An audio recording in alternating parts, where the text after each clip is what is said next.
Done determined is that there is a dovetail shape to them, where some of the inner cuts on the top and the bottom that actually creates the H, they're not perfectly straight, but they have sort of a dovetail shape. And he suggested that it might have been some type of a hinge, or something where you could insert a hinge to some type of a door. Now, like I said, these blocks are about this tall, and that would mean that the hinge not only would have to be massive, but even more so, the door would be even, as big as, this room or something, or as tall as this room. And that to me is a little bit unlikely.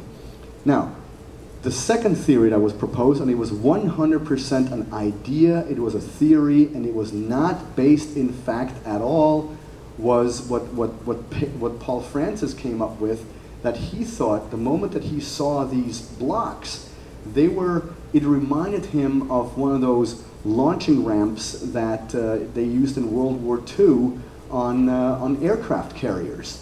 And the way he created the model, the way he laid it out, it looked so compelling, so awesome, that we're like, sure, we're going to include this, in Ancient Aliens, but as an idea. And would you believe it, there are people that are coming up to me asking me, you really think that was a launching ramp? And I'm like, no, man, it was an idea.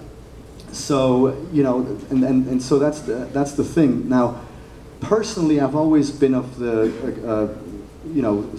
I've always subscribed to the idea that when certain blocks are put in a certain position, you put them together, they fit together like Lego blocks, forming a type of a wall. And the computer animation that they used, especially in, I think, season 1, or even the original Ancient Aliens documentary,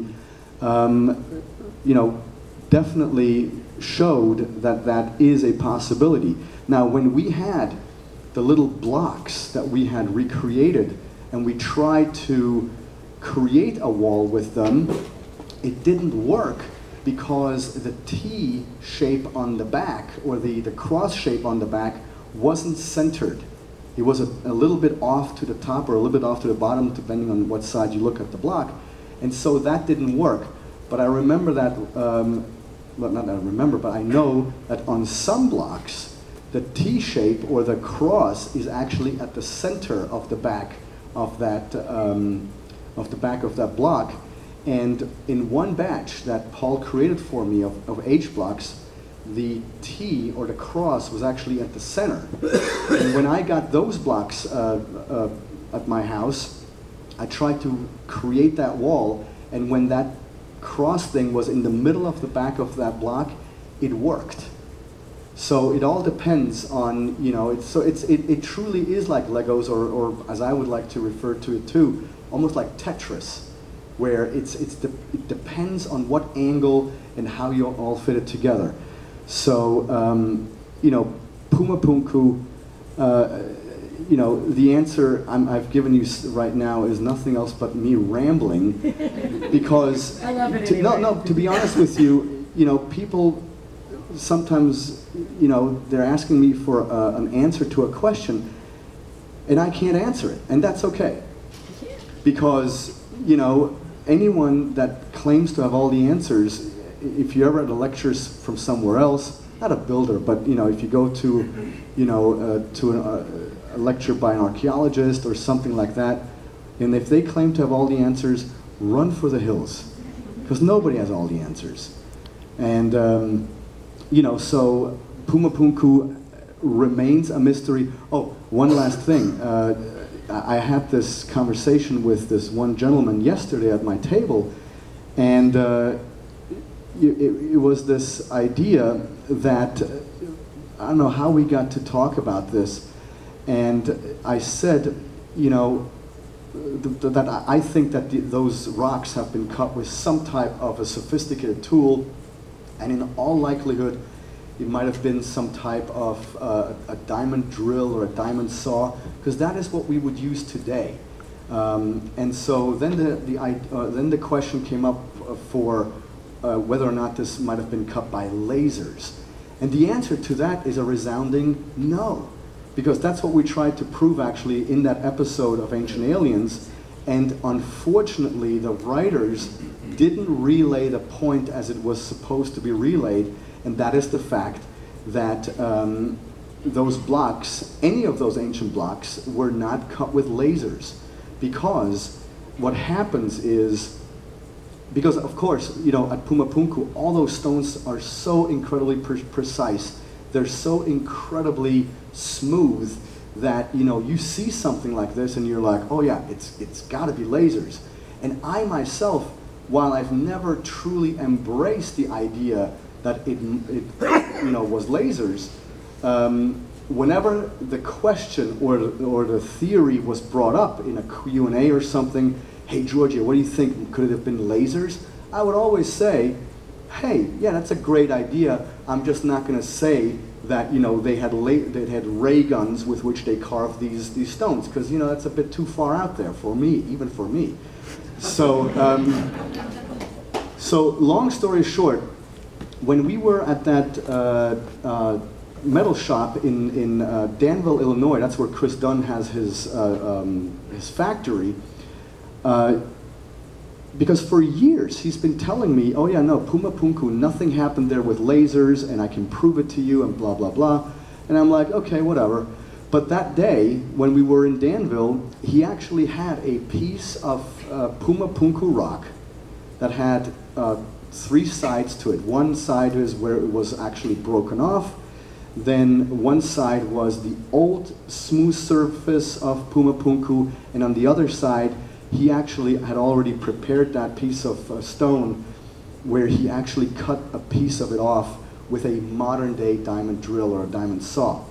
And of course, the surface that was cut the most recent with the modern-day diamond tool was the smoothest of the 2 surfaces. And I asked him, I said, is it possible that the Puma Punku ancient side is not as smooth as the new side that he had just created a few days ago, because of how old that place is, and so that over time, through rain and wind and just, you know, erosion, that is why it's less smooth than the modern version or the modern cut. And he said that's a possibility, but it would take thousands and thousands of years. And now to me, I think Puma Punku is at least 15,000 years old. So now he then proceeded to, he then said, okay, but now besides these 2 surfaces, I'm going to prove to you that this rock was not cut with a laser. And so what he did was, he took that piece of rock or that piece of stone and he put it inside a $750,000 laser cutting machine that they used to cut metal and that they used to cut all sorts of different things. But we put that stone in there so he could show to us. He said, okay, now we're going to cut off a piece of that rock with the laser. And we're like, okay. And in my mind, I'm thinking, all right, now this is the moment of truth. And, you know, Chris Dunn sets it all up, and he's got that weird smirk on his face, as in, you know, I'm going to show you guys. And he did. I mean, the sparks were flying off that piece, or off that rock, and then it actually cut a sliver off from the stone. And when everything was said and done, we walked up to it, and we looked, and I was in shock, because where that laser had cut that surface and cut off that one other piece, it was completely black, it was completely charred, it was completely globulized, crystallized, it was vitrified or crystallized stone that had turned into fused glass. So it was not smooth at all. It was not perfect at all. In fact, it looked like crap.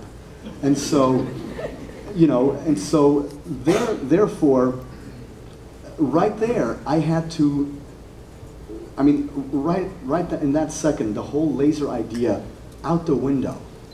And so